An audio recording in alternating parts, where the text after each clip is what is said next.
take back your country. There's a cartoon in the Australian just after the American election which showed us very small Mr. Joe Biden standing in front of some enormous figures. They're wearing masks and they're wearing laboratory coats, and they're labelled Big China, Big Banks, Big Tech, Big Media, Big Hollywood, Big Money and Big Climate. Mr. Biden standing in front, he's saying, "Come on, man, we the people have decided." Well, as far as we know, following Election Day, it wasn't so much the people which had decided, it was an industrial scale electoral fraud. And the evidence is more and more falling into place that that's what occurred after the first night. You might recall on the first night, in the battleground states, that is the marginal states, the president was clearly winning. But curiously, in about 5 or 6 of them, at the same time, at 1 a.m, counting was suspended, almost as though this were part of an operation. Counting was suspended, and during the course of the night, more ballots were delivered without any observers from the Republican Party being present. They didn't even know that counting had resumed. It wasn't supposed to be resumed until the morning. A lot of counting took place, and the result was that Mr. Biden was very much in advance and in many places well ahead. And an examination of a lot of that voting has shown that the deceased have voted, people who are not resident in particular states have voted, non-citizens seem to have voted, and in addition, there have been bulk deliveries of ballots. Sometimes a cluster has been 100% in favour of Mr. Biden. On other occasions, it's been a very high percentage. Quite often, although it's a big voting sheet, it covers not only the president, it covers the House, it covers the Senate, it covers the states, and may cover other things, even the dog catcher in some states and some municipalities. But a large number of these seem to have been only answered in relation to the presidency, and there they've all been filled in relation to Mr. Biden. A lot are said to be in the same signature, same handwriting. And then they've found that there's been a glitch. It's been called a glitch in the computer software. You see, they put these large sheets are put onto the computers, and they're read by the computer. And in an extraordinary number of occasions, curiously, the computer software has read that the voter was voting for the president, has put in a conclusion that the voter was actually voting for Mr. Biden.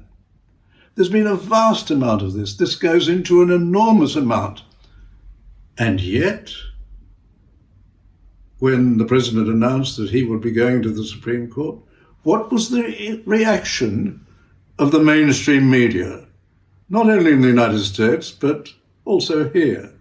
The mainstream media immediately said, "Where's your evidence?" They never once asked where the evidence was. When Mrs. Clinton released her plan to draw away attention from the fact that she had been up to something with her own computers on her private server, which meant that the mails weren't going through the government system, and she bought from a Russian spy and a British former spy a story which was completely fabricated. There was no basis in it whatsoever, and this was that Mr. Trump had been colluding, whatever that means, colluding with the Russians. As you know, this went on for years. Every day the newspapers were coming out with new information. And when the president discovered that the Obama administration, while still in office, had ordered that during the campaign, he'd be subjected to wiretapping, as it's called generally. It's not actually wiretapping, but surveillance. That he'd be subject to that during the campaign. Mr. Bowden was a party of that.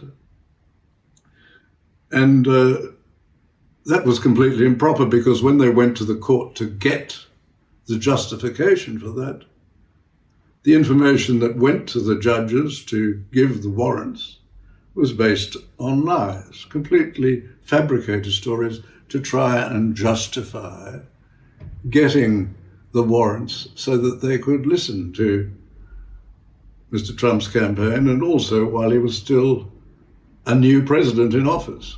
All quite extraordinary and all quite improper and unlawful.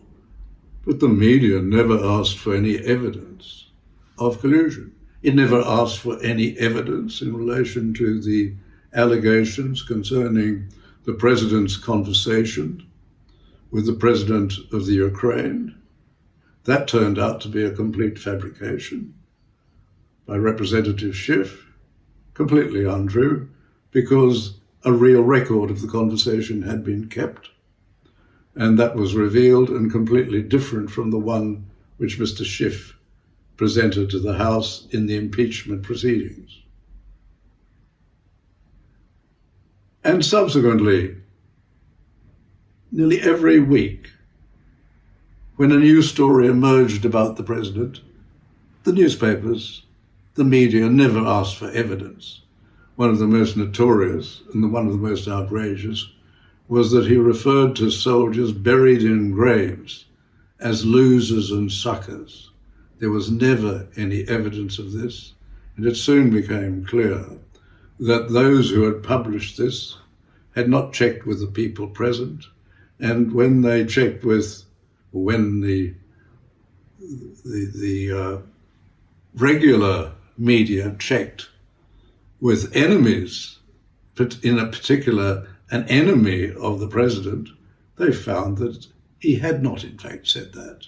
There was no evidence that he had ever said that. And this was a constant feature of the 4 years of his presidency. He was not left alone. He was not allowed to conduct the affairs of the nation without constant harassment. And he was not left alone without all sorts of fabricated attacks on him. And now we have the situation that they are attempting to steal the election. It's very clear from the order given by Mr. Justice Alito, who ordered that all of those votes, all of those ballots received after 8 p.m. on the election night, the ones that came in that claimed to be mailed-in votes, they all had to be separated and they were to be counted separately. And the whole point of that, obviously, was to ensure that if these were found to be inappropriate and unacceptable and ones that could not be admitted to the counting, they could be easily extracted. What has happened is completely appalling. The amounts involved, the amounts in issue, the numbers of votes in issue are so large that they will ensure that President Trump wins the election. And yet, everywhere there are calls for the president to concede, calls across the American media, and there are also calls in the Australian media. Journalists, curiously, who once upon a time seemed to be highly skeptical and quizzical and wanting to investigate, all seem to have abandoned this. Is it because they're so impressed by big tech, big Hollywood, the big media, the big finance and the big banks? This is very important to Australia. It is very important that the president continue, because he will make America great again, as he promised. It is most important that we don't have the policy of the previous administration, which was to manage the decline of the United States, very openly, manage the decline of the United States, and consequently hand over the leadership of the world to a hostile, dangerous, and dictatorial power which has no regard to human rights, Communist China. This is very important for us, and very important for us so that we may take back our country.